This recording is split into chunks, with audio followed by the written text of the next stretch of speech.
இந்த வீடியோ எதுக்குன்னு பார்த்தீங்கன்னா, பிளேஸ்மெண்ட் ஆஃபீஸரோட லாகின் யூஸ் பண்ணி பிளேஸ்மெண்ட் டீட்டெயில்ஸை எப்படி ஸ்டூடெண்ட்ஸ்க்கு அப்டேட் பண்ணுறது அப்படின்றத பார்க்க போகிறோம். ஃபர்ஸ்ட் நீங்கள் நான் முதல் வெப்சைட் வந்துட்டு லாகின் பேஜுக்கு வந்துடுங்க. இந்த லாகின் பேஜில் உங்களுடைய user name and password enter பண்ணிக்கோங்க. அதாவது பிளேஸ்மெண்ட் ஆஃபீஸரோட மெயில் ஐடிக்கும் ஃபோன் நம்பருக்கும் சென்ட் ஆகிக்கிற லாகின் க்ரெடென்ஷியலை யூஸ் பண்ணி லாகின் பண்ணிக்கோங்க. இங்கே லாகின் பண்ணது உங்களோட ஹோம் பேஜ் இந்த மாதிரி இருக்கும். இப்போது டாப்பில் பிளேஸ்மெண்ட் டீட்டெயில்ஸை செலக்ட் பண்ணிக்கோங்க. இப்போ இதில் உங்களுக்கு ஸ்டூடெண்ட்ஸ்லாம் ஷோ ஆவாங்க. இதில் நீங்கள் பார்த்தீங்கன்னா கரண்ட் ஸ்டேட்டஸில் இப்போது looking for job offer, preparing for competitive exams அப்படின்னு இருக்கிறது ஆல்ரெடி ஃபில் பண்ணியிருக்காங்க. ஓகேவா?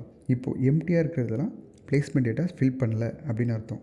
ஸோ நீங்கள் அந்த ஸ்டூடெண்ட்ஸில் இருக்கிற அந்த அப்டேட் பட்டனை கிளிக் பண்ணி, for example looking for job offer அப்படின்னு கொடுக்குறேன்னா அதுக்கான ஃபீல்ட் சூஸ் டொமைன், அந்த டொமைனை செலக்ட் பண்ணிவிட்டு சப்மிட் கொடுத்துருங்க.